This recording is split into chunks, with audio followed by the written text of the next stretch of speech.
Isang mapagpalang araw po sa ating mga ka-journey sa apat na sulok ng daigdig. Kumusta po kayong lahat? At alam ko na pagkatapos ng mga nagdaang mga bagyo, tayo po ngayon ay ipagpasalamat na nawa tayong lahat ay ligtas. Okay? Ngayon pong araw na to ay excited ako, no, sa ating gagawing episode dahil bisita ko po ang isa sa malapit na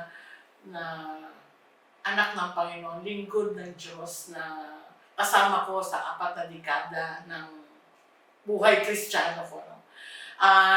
Sa mga susunod po nating mga episode ay magkakaroon po tayo ng mga iba't ibang co-host na magbibigay sa atin ng patungkol sa buhay nila at kung ano ang mga na-encounter nila sa ating Panginoon. Pumili po tayo ng iba't ibang ordinaryong tao na kung saan na-minister, na bago, nagkaroon ng transformation nang dahil sa tinatawag nating pag-asa mula sa Diyos. At ngayong umaga, mapalad po tayo kasi ito matagal ko na itong sinasabi na sana sa mga future episode ay makasama ko ang taong ito, no? Kasi bali dati ko pa sinasabi ko sa kanya, mag-prepare ka ha, kasi baka in one of our episodes, ikaw ang maging ka-partner o co-host ko. Parang sabi niya, no, wag na lang ako, hindi ako. Ayaw niya, in short, no? Pero talagang sino nga ba ang makakapigil sa talagang pinaplano at kalooban ng Panginoon sa hindi namin inaasahang pagkakaroon nangyari, naganap ang episode na ito, no? Ang ating pong kapatid na si Dulce ay hindi po natin muna makakasama dahil siya po ay nasa iba't ibang parte ng mundo. Kaya spreading the word at yan naman ang mission niya.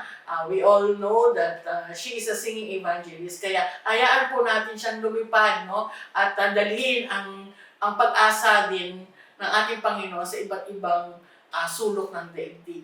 Kaya habang nandun siya, lumilipad siya, ay let's continue to include her sa ating mga panalangin, ang kanyang safe travel sa kung saan man siyang dadalhin ng ating Panginoon. Pero for the meantime, it doesn't mean na tayo ay hihinto sa ating ministry na ipinagkatiwala din naman ng Panginoon. At dahil dito, yan, mapalad po akong ipakilala sa inyo ang kasama kong missionary sa apat na dekada. Nakilala ko po siya 1980 pa, no? Sabay po kami nakakilala halos sa Panginoon. Iisa po ang mentor namin. Kumbaga, kung nasaan ang babaeng ito, ay sinisikap kong naandoon din ako. Kumbaga, sinisingit ko yung sarili ko sa kanya. Pero siguro talagang, siya na yung tinalaga ng Panginoon to be my co-missionaries at my co-workers in the mission field of the Lord, no? Kaya, mga ka-journey, please welcome the senior pastor of All Nations for Jesus Church in Imus, Cavite. Walang iba kundi si Pastora Luz Cua. Pastora, magandang morning. Good afternoon. Good day. Good evening. Kasi minsan, iba oras din na sa ibang bansa din. So finally, nandito ka na. Thank you, Lord. Salamat. Sabi sa iyo mag-ano ka dito, magiging part. Actually, ang mga ka-journey, si Pastora po ay kasama na rin naman namin sa mission ng Sharing Hope Today, no?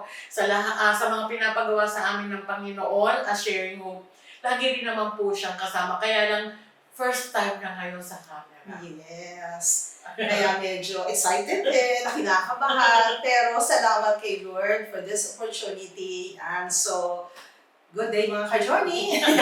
At naniniwala ako na talagang may magandang plano si Lord sa buhay po natin. At yun nga, ako po ay naatasan na maging bahagi ng ministry nito. So I am very thankful kay Lord for this opportunity at naniniwala ako na talagang si Lord ang siyang manguna sa atin sa araw na ito. Ayan. Kasi ang pag-uusapan natin ngayong umaga, ay ngayong araw na to, ay patungkol sa ano nga ba ang pwede nating isang word ni Lord na pwede nating hawakan sa mga panahon na tayo ay nawawalan ng pag-asa, pag tayo ay naliligaw ng landas, pag tayo ay humaharap sa mga miserableng buhay, o tayo ay may sakit, o tayo ay, alam mo yung confused ka ba, nasa crossroad ka kaya ng buhay mo, no, sa mga panahon na to, o kaya nasa isang sitwasyon ka na lubog ka sa utang, lubog ka sa problema sa buhay, lubog ka sa frustration, o lubog ka sa desperation ba, na hindi mo alam kung ano ang dapat mong gawin, no? Ang goal po natin sa episode na ito ay sa lahat po ng ating tagapakinig, sa ating mga viewers, ay nawa pagkatapos ng episode na to ay magkaroon kayo ng kahit konting liwanag na ito pala ang isa sa pwede kong gawin para ako makaahon, para ako magkaroon ng direksyon, para ako magkaroon ng kahit konting pag-asa na ako'y gagaling, na ako ay makakaalis sa sitwasyon ko na ito, no? Na maalam po na lahat po tayo mga may pinagdadaanan. Kahit wala rin po tayong pinagdadaanan, maganda rin po mapanood natin itong ipapaliwanag sa atin ni Pastora. Para nang sa ganon, kahit pa paano meron tayong baon-baon na encouragement, no? Para sa ganon, pag dumating ang panahon na tayo ay dadaan sa anumang struggle o bagyo ng buhay, ay maalala po natin ang episode na ito. Tama-tama po, tama-tama Rose, kasi talagang sa panahon ito, grabe yung mga challenges na pinagdadaanan ng mga tao, sa dami ng mga problema na pinagdadaanan. Ang iba ay talagang hindi nila alam kung ano kanilang gagawin. Oo, kaya isa di ba Kaya- nagre-resort sila sa suicide? Yes, so tamang-tama na mapaalalahanan, mga ka-journey, paalala po ito. Dahil talagang sa panahon ito, kung hindi po natin gagawin yung nararapat na dapat natin gawin, ay tiyak baka malamang talagang mapapariwara tayo. Pero salamat sa ganitong mga sitwasyon at itong ministry nito, we want to share hope for everybody and we want you to embrace that hope. Yung pong pag-asa na gusto po ng Panginoon na talagang ipaunawa sa atin ay talagang maintindihan natin. Dahil totoo nga po na merong pag-asa. Ang kailangan lamang ay alamin natin ano ba, sino ba, saan ba ako kukuha, paano ba, ano ba yung dapat natin gawin. At dito po sa gusto kong i-exhort sa inyong maiksi lang, sabi po sa Hebrews chapter 6 verse 19a, we have this hope as an anchor for the soul, firm and secure. Naalala ko po, nung binanggit nga ni Sister Rose na mag-exhort about this, ang pinakita talaga, malinaw, na ipinakita talaga sa akin ni Lord is yung angkla, yung anchor. Yan. Meron po tayong angkla na anytime pwede nating kapitan. At alam naman po natin kung ano yung angkla, di ba? Yung anchor, madalas itong nakikita natin sa dagat, sa mga tubig, di ba? Siya yung pinaka-kailangan ng isang barko para hindi siya dalhin dun sa mga wave, wave, winds. Yan. Kaya kailangan ng barko itong angkla para talaga hindi siya dalhin doon sa dalhin ng alon. Sa atin din po, sa buhay po natin, meron tayong matibay at matatag na angkla ng buhay, angkla ng ating pong buhay na anytime pwede nating kapitan. Kasi napakarami pong mga tao ngayon, hindi nila alam kung ano yung dapat nilang gawin, lalong-lalo na pag dumadaan na sila sa bagyo ng buhay. Kung paano ang tunay na angkla, di ba, dun sa barko, dumaan man ang malakas na hangin, dumaan man ang malakas na bagyo, di ba? Pagka naka-angkla siya, nakakabit siya doon sa barko, yan. Kahit anong lakas ng hampas ng alon, hindi siya madadala. Yun. So, ganun din po tayo. hayaan natin na ang buhay natin ay nakaangkla, nakakabit sa atin pong Panginoon, na kung saan magbibigay sa atin ng katatagan, magbibigay talaga sa atin ng kalakasan para ma-overcome natin yung lahat ng bagyo na dumarating sa buhay natin. Sabi nga po, a ship's anchor allows the vessel to remain fixed and unmoving regardless of the conditions of sea. So, kahit ano pa ang sitwasyon ng dagat, kung ang barko ay nakaangkla doon sa talagang tunay na magbibigay sa kanya ng katatagan, hindi hindi siya magdadala. Yan. So, ganun din ang buhay natin. Kailangan naka-fix tayo. Yan. Marami kasing mga even Christians, kahit sinasabi nila na I remain to the Word of God, pero hindi eh. Matetest talaga. Matetest yung totoong pagkapit natin sa ating Panginoon pag dumating na si bagyo. Pag dumating na yung bagyo ng buhay. Kaya kailangan po, pag dumating na ang bagyo, doon mas lalo tayong kumapit talaga kay Lord at sa kanyang mga salita. Napakarami ko na pong nakita ng mga even Christians na nagsabing sa Panginoon hindi ako bibitaw. Yan. Pero nung dumating na yung mga pagsubok at matitinding mga bagyo ng buhay, nakabitaw din po sila. Kasi hindi naman talaga totoong nakaangkla ang kanilang pananampalataya sa ating Panginoong Jesus. Kaya mga ka-journey, paalala po, anumang klaseng bagyo ang dinadaanan mo ngayon, simple lang, ang gusto po ng ating Panginoon, remain in Him. Pag tayo po ay nanatili sa ating pong Diyos at sa kanyang mga salita, anumang atake na gawin ng kaaway, tiyak po hindi siya magwawagi kasi nakakapit tayo sa ating pong Diyos. Naalala ko po yung isang na-share ko last Sunday sa preaching, Psalms, meron po doon, nakalagay doon, ay sabi po ni David, I cling unto you. Kumbaga, pag sabing cling kapit, parang nakadikit. Nakadikit. At dahil nakadikit siya, nakakapit siya sa ating Panginoon, hindi siya natinag. Si David, alam naman po natin, di ba? Si David ay talagang napakarami din pong karanasan na pinagdaanan sa kanyang pagsunod. Nag-fall din po siya, hindi naman siya perfect, di ba? Nagkasala. Ang tindi nga ng kasalanan ni David di ba? Because of, naging murder, di ba? Tapos, adulterer, marami pa siyang mga naging pagkukulang, pagkakamali sa Diyos. Pero, bumangon po siya at ang ginawa niya ay muling lumapit kay Lord. And this time, hindi na bumitaw sa ating Panginoon. At dumating man yung marami pang mga pagsubok, nakita naman po natin na nagwagi po siya. So sa atin po mga kapatid, ang ating pong kailangan ay talagang patuloy na hawakan po natin ang ating pong Diyos, ang kanya pong mga salita, at hindi po talaga tayo pababayaan ng Panginoon. Actually, pagiging dito po, hindi naman po pag sinabing nakaangkla ka kay Lord, solve na lahat ng problem mo. Hindi rin po sinasabi dito na wala ka ng problema. Instead, yung confidence natin nasa Kanya.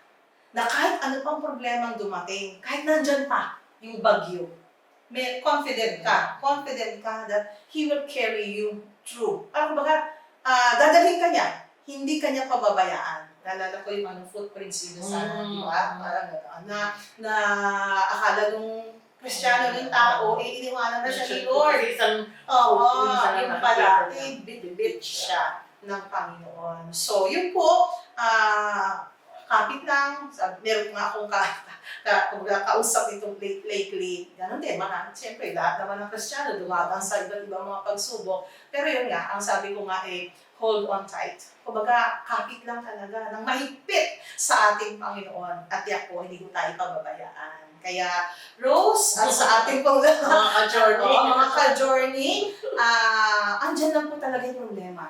Andyan lang po yung atake ng kaaway. At meron nga talagang mas higit pa sa problema ng iba. Diba? Yung ngayon, may pinagdadaanan ka, pero ito lang masasabi ko sa iyo, kapatid, kaibigan, kilalanin mo ng husto ang ating Panginoon at gawin mo siyang talagang angkla ng iyong buhay. Hayaan mo na talagang patunayan sa iyo ng ating Panginoon na mahal ka niya at meron siyang magandang gagawin sa buhay mo. Yan. Just accept the truth na kailangan natin siya. Yan. Kailangan talaga natin ang ating Panginoon Jesus at tutulungan niya po tayo.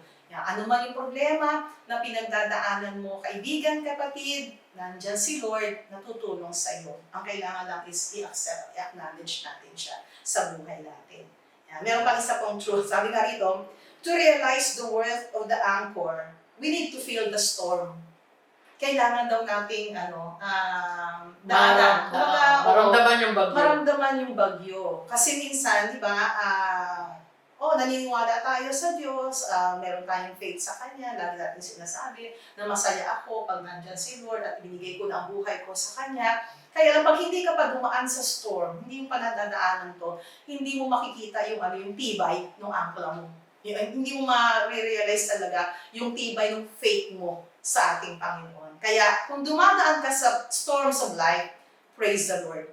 Thank you, Lord. Sabihin mo, salamat, Lord. At mayroong bagyo ng buhay kasi nakikita ko kung gaano ako katatag sa iyo kasi kasama kita. Yan. Kaya kung meron ka mang pinagdadaan ng storms ngayon, okay lang yan. Andyan yung angkla ng buhay natin, ang ating Panginoon. At kung wala naman, pray na pag dumating na ang bagyo ng buhay, patunayan ni Lord, siyempre, yung faith mo sa Kanya, talagang ikaw ay malakas at nakaangkla ka talaga sa Kanya. Kasi hindi ka rin talaga pababayaan ng ating Panginoon.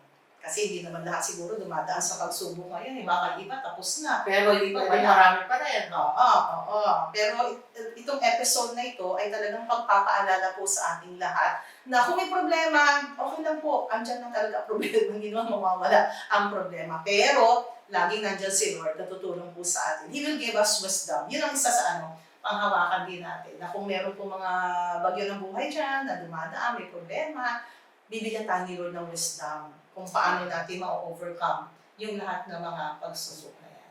Napakinggan po natin, sa susunod kaya, baka madala ako sa pastor na bisita.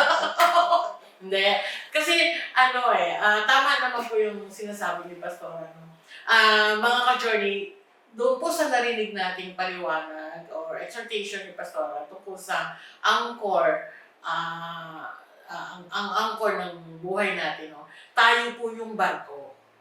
Tayo yung barko. At tulad ng barko, pag kalmante ang dagat, kalmante ang barko. Same with us, pagka all things are well and good and kumbaga parang smooth sailing lang tayo. Parang tahimik lang yung buhay natin. Pero pag ang buhay natin ay naging alon-alon nang dahil sa sige-sige ang dating ng problema, tulad ng barko na yun, pag maalon, mahalakas ang hangin, siya ay para siyang nagsasayaw sa dagat. Kung tayo yung barko, kailangan nakaangkla tayo sa ating Panginoong Jesus upang nang sa ganon, anuman ang kalagayan ng dagat o ng buhay natin, tayo ay nakakasabay, tayo ay nananatili tayo nakatayo, Hindi tayo bumabaliktad, hindi tayo lumulubog. At higit sa lahat, pag tayo nakaangkla sa ating Panginoon, tulad ng bagyo, na patid yung angkla niya, pagka siya ay hindi nakaangkla, ang barko ay tatangayin. Dadalhin siya ng alon at ng hangin kung saan ito papunta. Ang problema sa ganong sitwasyon, ang barko mismo ay hindi nga alam kung saan siya makakarating. Dahil siya ay dala-dala ng hangin at ng alon. Maging tayo man, kung ang tayo ay may pinagdadaan ng alon o bagyo ng buhay, pag hindi tayo kumapit sa Diyos, hindi natin alam kung saan tayo dadalhin ng mga problema nila. At ang pinakamabigat pa, baka matagpuan natin ang sarili natin na nasa bisyo, nasa maling mga barkada, nasa mga maling solusyon, or mismong sarili natin ay ay didesisyonan na lang natin ng sarili nila. Sige na lang kung saan na lang ako. Di ba po merong ibang kasabihan na bahala na si Batman? Di ba? Pag may problema, pag may sitwasyon, ay naku, bahala na si Batman. Puti pa si Batman, pinagkakatiwalaan mo na ipagkatiwala yung sitwasyon mo, di ba? Sana bahala na si Lord, no? Kaya kailangan tayo, bilang tulad ng barko, nakaangla tayo sa Panginoon. Para nang sa ganun, anuman ang maging kalagayan ng dagat, tayo ay hindi nawawala sa pag-iingat at hindi tayo tataob, hindi tayo maliligaw, hindi tayo dadalhin sa kung saan na walang direksyon, no? Kaya, ka-journey, yan siguro ang pinaka-leksyon na natin, take away natin for today, no? Na dapat nakaangkla tayo sa Diyos. Iisipin mo na lang, try mo pupunta sa mga dagat at panoorin mo yung mga nakaparada doon na barko. Bakit sila kaya nananatili? Hindi naman, wala naman silang gulong. Di ba? Yung sa marina, kunyari, di ba makita mo yung mga, yung mga yate, mga yate doon, di ba? Para lang silang nakapark. Nagkakabunggo-bungguan din siguro. Pero they are remaining on the same position ba? No? Kasi, sila nakaangkla sila lahat eh. Kaya, pag makikita mo lang, pag maalo, lahat sila natalbog. Pero hindi sila umaalis, hindi sila nawawala, hindi sila nawawala sa pwesto nila, di ba? Doon lang sila. Kaya sana ganun din po tayo. Ang iiwanan po siguro namin tanong sa inyo is, sa inyong kapatid is, palagay mo saan ka nakaangkla. Diba? O kanino ka ba nakaasa? Baka sinubukan mo na yung mga best friend mo, kaibigan mo. Iba sa atin, baka sinubukan kayo na ng gobyerno. Pero siguro it's about time. Give Jesus a chance. Yes. No? Na sa Kanya naman tayo umasa at magtiwala. Malay natin ay merong tayo malay natin, ito pala yung hinihintay lang ng Panginoon.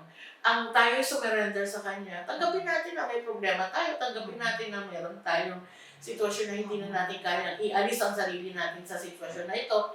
Therefore, give Jesus a chance. No? Yes. Bigyan natin siya ng pagkakataon. Kung kita mo, Pastora, kala ko wala tayong pag-uusapan. Pero doon sa kwento mo, gusto ko rin balikan natin yung sinabi mo about David. No? Si David ay isang ang tinatawag na man after God's heart, no? Bakit kaya siya naging malapit sa Panginoon? Samantalang siya ay nakapatay din siya, nangalong niya din siya, di ba? Ano sa palagay mo yung turning point ni David? Bakit na-realize ni David na this time, didikit na ako kay Lord at hindi na ako bibitaw? Nakita niya yung pagkawalay niya sa Diyos. Di ba, angkla, di ba? Balikan natin doon. Katulad sabi mo kanina, dahil naputol, pwedeng naputol. So nadala siya ng kanyang sitwasyon, nawalan siya ng relasyon sa Diyos, naging mahina siya, at dahil doon, nagsuffer siya ng mga consequences. And he knows na pag wala kay Lord, pag wala sa Diyos, talagang grabe yung kapahamakan na mangyayari sa kanya. Kaya na-experience niya yun. Na-experience niya yung mapawalay sa Diyos at hindi nga Miserable siya. Nakakawala siya. Naputol yung angkla parang gano'n. Hindi na siya nag-angkla, hindi na siya kumapit parang gano'n. So yun.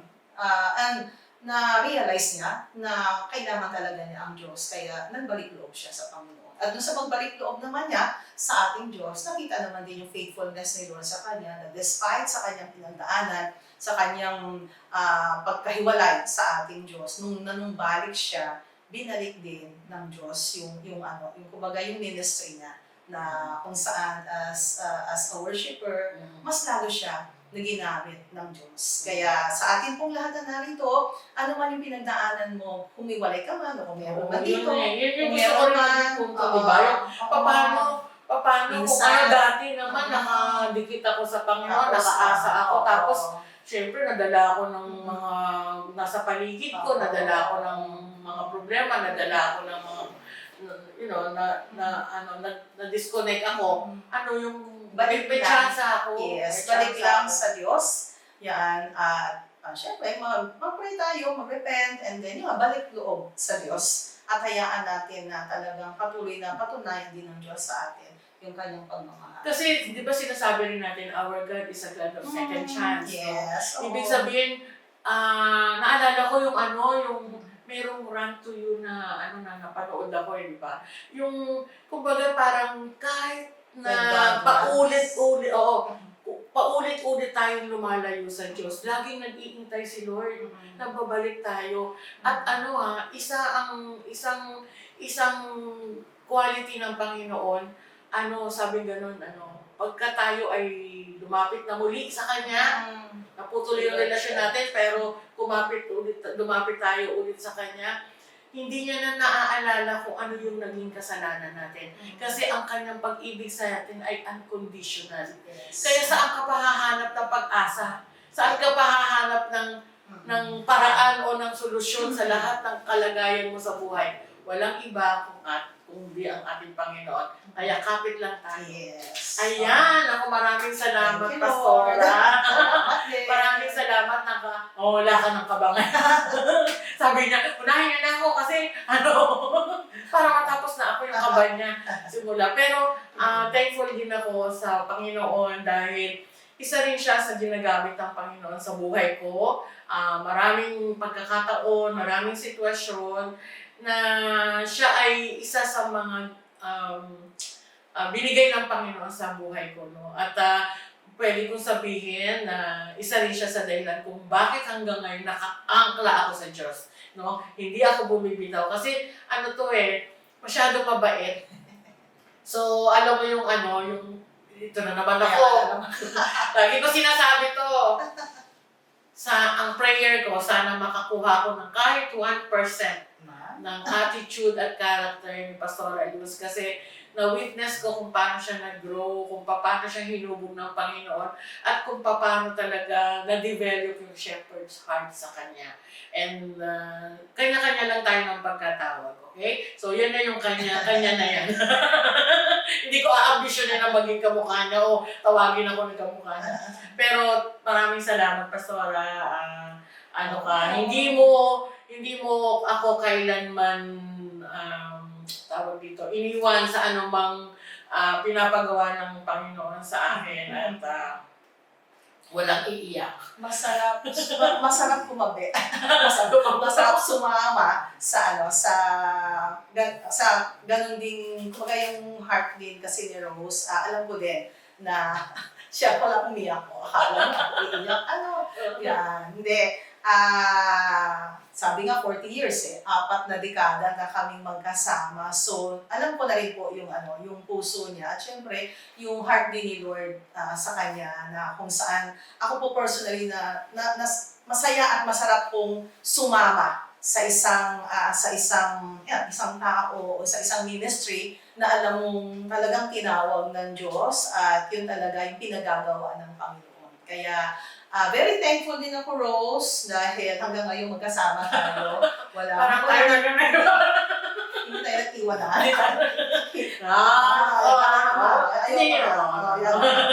Iyak na siya. Yan.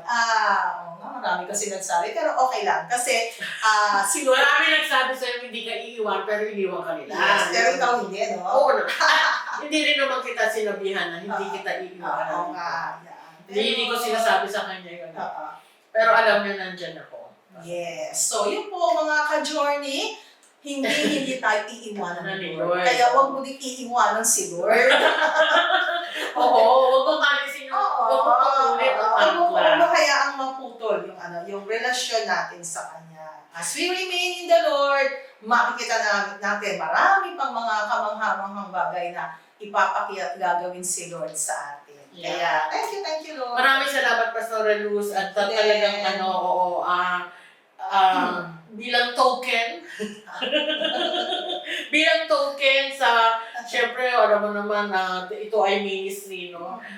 Tanggapin mo ang ang gift pack mula sa Thank MX3. you. Maraming salamat Thank sa you, MX3, MX3. our major sponsor, at lalo kay Ate Ma'am Gina Espero. No? Thank you. Maraming pong salamat sa pagsuporta. Kaya tangkilikin po natin to dahil ang each time po tayo bumibili ng MX3, ang proceeds po nito ay napupunta sa isang foundation na kung saan tumutulong sa mga missionaries, no? Kaya please support din po. Maraming salamat, Pastora, at alam ko mauulit pa rin.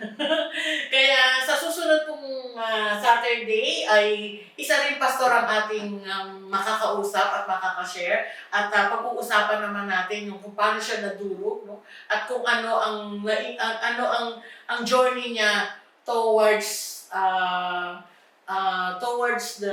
kumbaga tungo sa fulfillment ng kanyang pagkatawag sa kanya.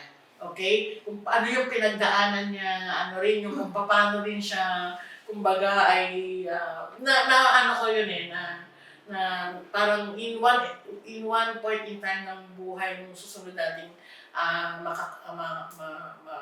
makakasama ay parang naging bahagi siguro ako nun. Kaya hindi rin siya nawawala sa puso ko.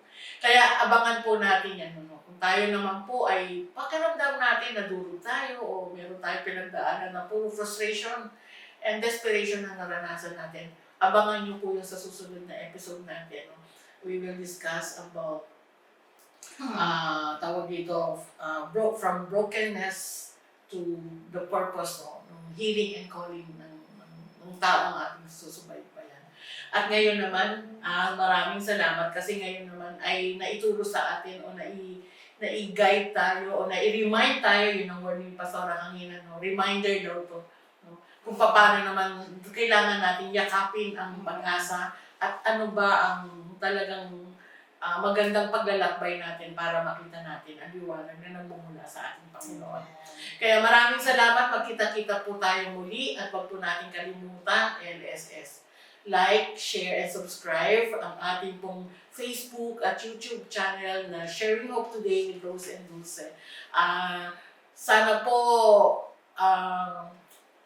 i-subscribe niyo po kami para naman at ma-share niyo ang mga episode namin para hindi lang po kayo ang dalangin namin mapagpala, kundi mapagpala din ang mga taong ipapaalala sa inyo ng Panginoon as you share this our episodes, ano. Maraming pong salamat at magkita-kita po tayo muli. Don't forget to hit the notification bell para nang sa ganun ay ma-remind po tayo na meron pong bagong upload ang Sharing Hope Today.